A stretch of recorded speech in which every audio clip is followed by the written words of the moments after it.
Hour of the Bodhisattva, great vow, transcendental wisdom, skillful means, and psychic penetration. The 10 Vows of Bodhisattva Samantavajra. It may be appropriate to conclude this part of the study of the Lankavatara by quoting the 10 vows of the Bodhisattva Samantavajra, which forms the concluding chapter of the Gandavyuha Sutra. The following abstract is taken from the Chinese translation by Prajna, master of the Tripitaka, which is popularly known as the Kagon Kyo in 40 Fasakuli. After praising the excellent virtues of the Tathagata, the Bodhisattva Samantavajra said to all the Bodhisattvas assembled including Sudhana, "The virtues of the Tathagata are so great that nobody, however long and however incessantly he may talk about them, cannot even begin to describe them adequately, and if you wish to perfect these virtues yourselves you must practice the following 10 great vows." What are they? They are 1. To honor all the Buddhas. 2. To praise all the Buddhas.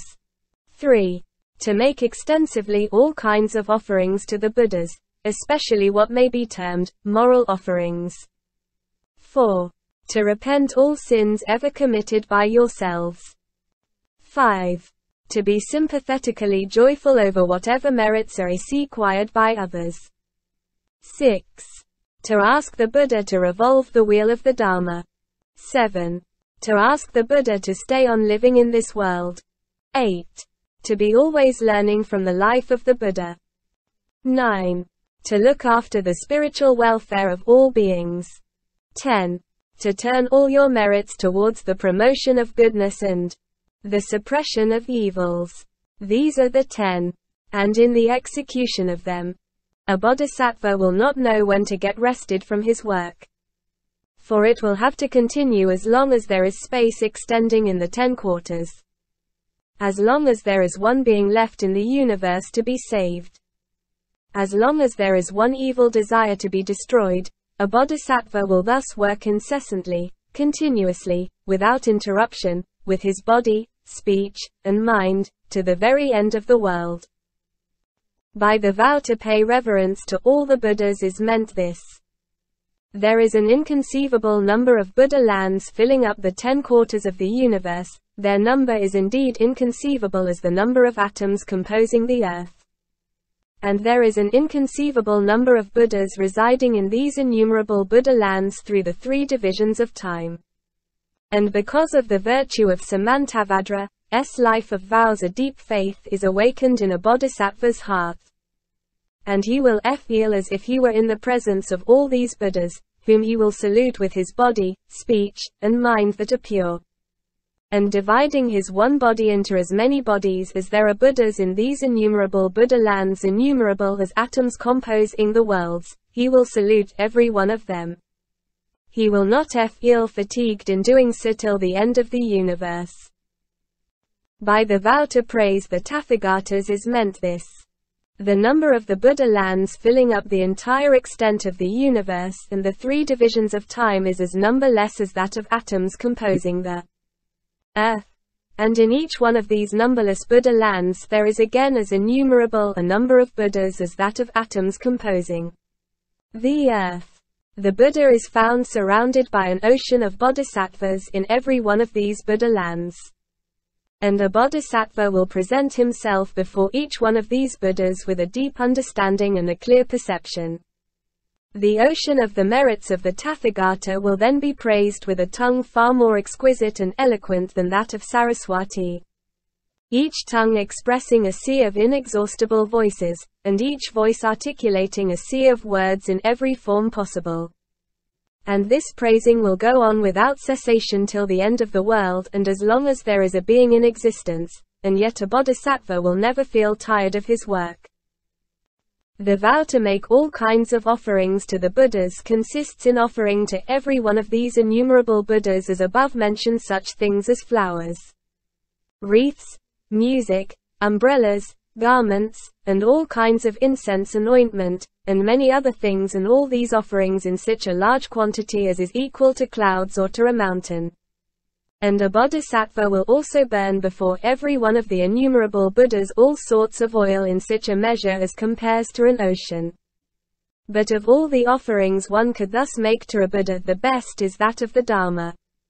Which is to say, disciplining oneself according to the teaching, benefiting all beings, accepting all beings, suffering pains for all beings, nurturing every root of goodness, carrying out all the works of a bodhisattva, and at the same time not keeping himself away from the thought of enlightenment.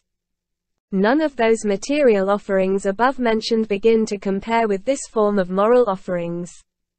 The former are not equal even to an infinitesimal fraction of the latter. Why? Because all Buddhas are born of moral offerings of this kind. Because these are the true offerings, because the practicing of the Dharma means the perfection of an offering one could make to a Buddha. A bodhisattva will make these offerings without cessation to every one of those innumerable Buddhas till the end of the world, and as long as there is one being in existence, and in doing so he will never feel tired. The vow to repent all the sins committed by oneself and thereby to get rid of one's karma hindrance is usually expressed in this formula. Whatever sins committed by me, they are due to my greed, anger, and folly, and done with my body, speech, and mind. All these I now make full confession and repent. According to the Sutra, all these sins, if they were really substantial, are thought to have filled the universe to its utmost ends and even overflowing, of which a bodhisattva now vows to repent without reserve from the depths of his heart, vowing that such will never be committed again by him, for he will henceforward always abiding in the pure precepts amass every sort of merit. And of this he will never get tired even to the end of the world. To be in sympathy with all beings for whatever good things they think, or feel, or do, constitutes the fifth vow of the Bodhisattva. All the Buddhas had gone through untold hardships before they attained full enlightenment. Since their first awakening of the thought of enlightenment, they never hesitated to accumulate all the merit that tended towards the attainment of the goal of their life. They never raised a thought of egotism even when they had to sacrifice their life and all that belonged to them. The Bodhisattva now vows to feel a sympathetic joy for all these doings of the Buddhas. Not only with the Buddhas does he this, but for every possible deed of merit, however insignificant, executed by any being in any path of existence, of any class of truth seekers. The Bodhisattva with this vow will never be tired of putting it into practice till the end of the world and as long as there is one being in existence in this world. A Bodhisattva vows to ask every one of the Buddhas to revolve the wheel of the Dharma, who are residing in these innumerable Buddha lands filling up all the worlds, which are indeed as inconceivably numerous as atoms of the earth. And further, the Bodhisattva will ask every one of the Buddhas not to enter into Nirvana if any is so disposed. He will ask this even of any Bodhisattvas, Arhats, Sravakas, or Pratyeka Buddhas. For he wishes these superior beings to continue to live in the world and keep on benefiting all beings. He will never stop in this request as long as there is one being left in this world. The Bodhisattva vows to learn from the life of a Buddha who in this Saha world ever since his awakening of the thought of enlightenment have never ceased from exercising himself ungrudgingly, not even sparing his own life, for the sake of universal salvation. His reverential attitude towards the Dharma had been such as to make paper of his skin, a brush of his bones, and ink of his blood wherewith he copied the Buddhist Sutras to the amount of Mount Sumeru. He cared not even for his life, how much less for the throne, for the palaces, gardens, villages, and other external things. By practicing every form of mortification he finally attained supreme enlightenment under the Bodhi tree.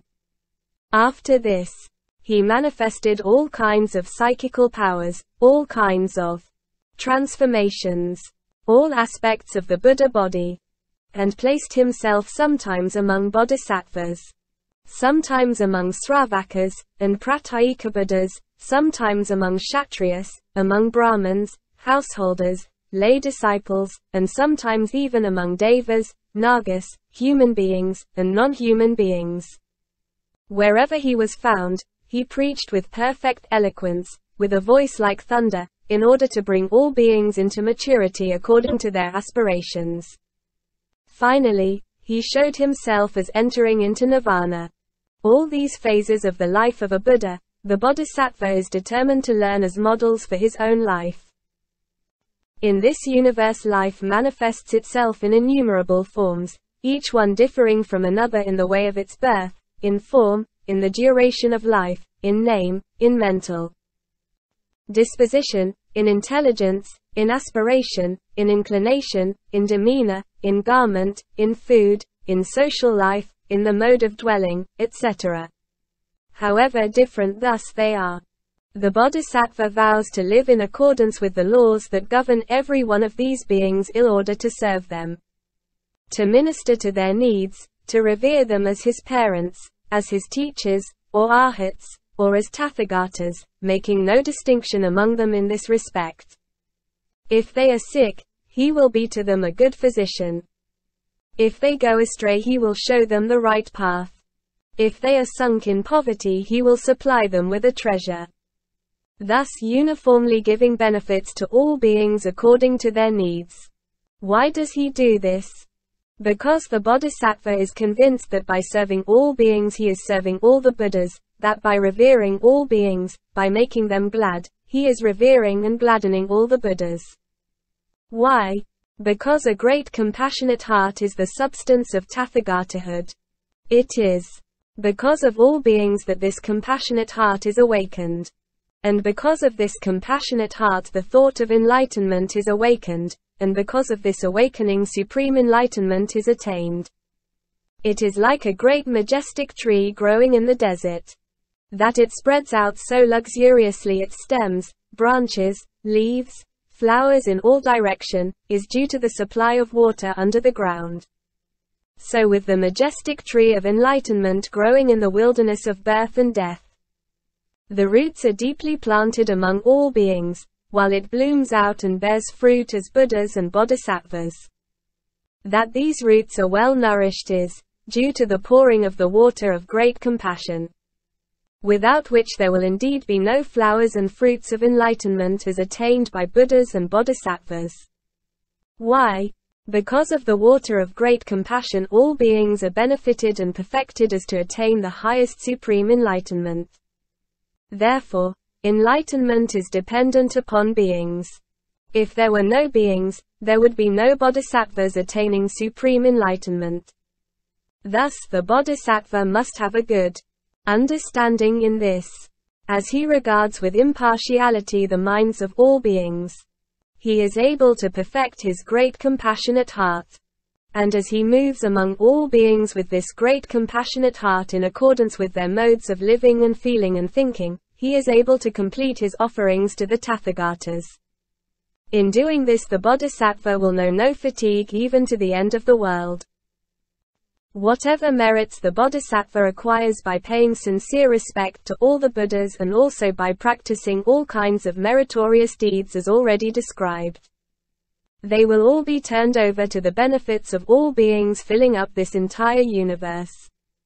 He will thus turn all his merits towards making beings feel at ease, free from diseases, turn away from evil doings, practice all deeds of goodness, so that every possible evil may be suppressed and the right road to Nirvana be opened for the gods and men. If there be any beings who are suffering the results of their evil karma committed in the past, the Bodhisattva will be ready to sacrifice himself and bear all the pains for the miserable creatures in order to release them from karma and finally make them realize supreme enlightenment. In this transference of merit onto another, the Bodhisattva knows indeed no fatigue to the end of the world, etc. Then concludes the Bodhisattva Samantavajra, these are, O sons of good families, the Bodhisattva Mahasattva's 10 great vows.